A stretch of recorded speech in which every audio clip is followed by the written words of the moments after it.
in the right direction. Let's bring in our halftime headliner today. He is Professor Jeremy Siegel of the Wharton School. Professor, your reaction to this print on the CPI and the subsequent move in stocks? Well, Scott, this is what we've been talking about, I think, for the last 3 months, that inflation is much lower than the Fed thinks. In fact, let me give you an interesting statistic, and follows up on what Josh was saying and what I have been saying for months, actually more than a year. If you put the actual home and rental price index in, not the one the Fed uses, which is very lagged, the actual one in today's index, you get negative core inflation. Negative core inflation. I mean, take a look at what core inflation on the shelter part was. Plus 0.8%. I mean, that's ridiculous. It's nowhere near that. No way. No way. I mean, that's the only, by the way, that's the only reason why core was positive. Not only is it zero, it's actually negative. And so if you put a negative number in, we're in negative inflation mode if the Fed uses the right statistics, not the faulty statistics that they've been using. So, you know, I mean, you're saying when should they pivot? Yesterday. I mean, yeah, they'll probably go now 50 and stop. They don't really need to even do that because everything is in the down mode. You know, I told you last June, I thought the danger was the Fed was getting too tight. Right. And now, you know, I think the data is showing, yeah, maybe that's true. So if you had your way, what would they do next month in the December meeting? Well, there's a lot of data coming through. I'm going to have another month of data to come through. But if the trends continue, I would stick with where we are. Now, I don't think they will. I think they're going to go to 50 and announce a pause. And that's what happened today. I mean, you know, the data today sort of confirmed that negative. If the data continues to go the way it's going, see, no reason why it isn't. What's going to be to go 50 and announce a real pause. Hey, what happens? And that's why we have a 1,000-point rally today. By the way, we get a CPI print the day before the Fed meeting in December. If that continues the trend of what we see today, does that potentially influence a 25 instead of a 50? It could be. I mean, it could be in terms of, and what other real data comes in. We had a slight uptick in jobless claims. If that starts going up, if we see weakness in the November employment report that we're not expecting,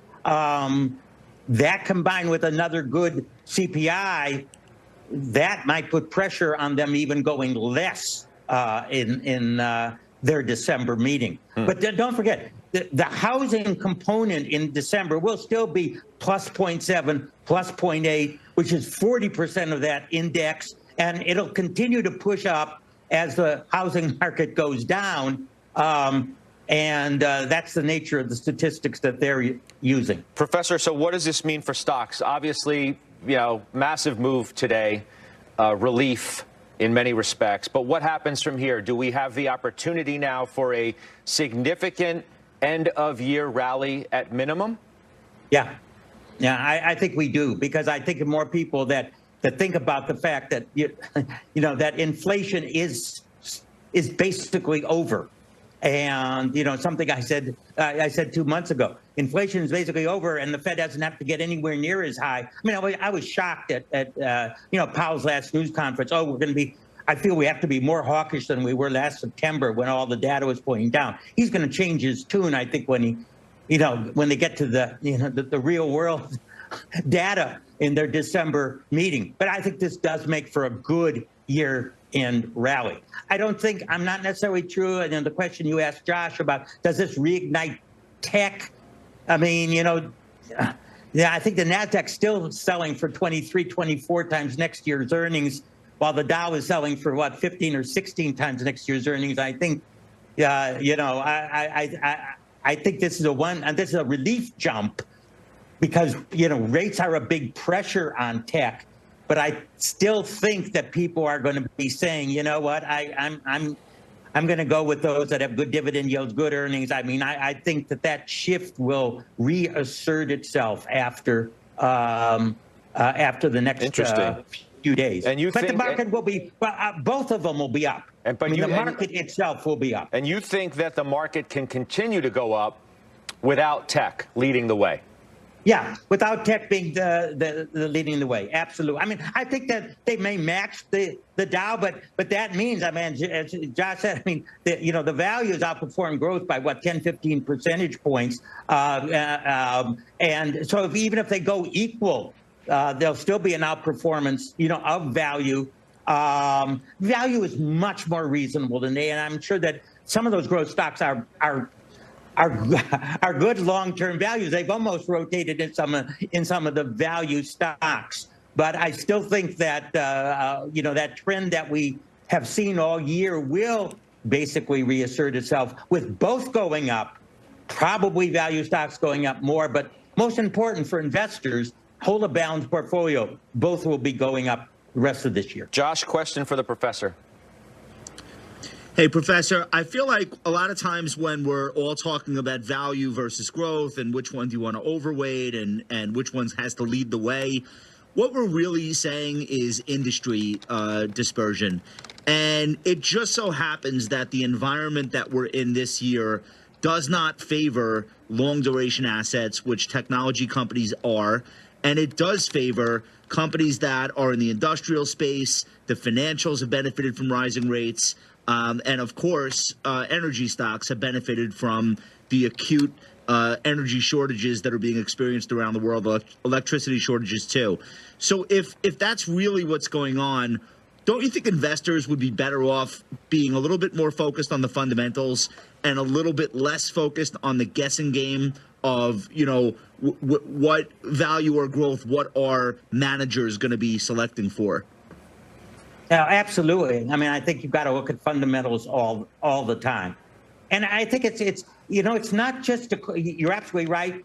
The tech is a longer duration asset, and that's why a yield drop such as the huge drop we had today is going to cause a bounce on those. But a lot of people are saying, even without that, is tech going to have the unbelievable earnings growth that it had in the 5 to 10 years that preceded this year? Is there going to be competition? Is there going to be rotation? And I think that is going to impact those stocks perhaps more than the fact that they are going to get rate relief going forward.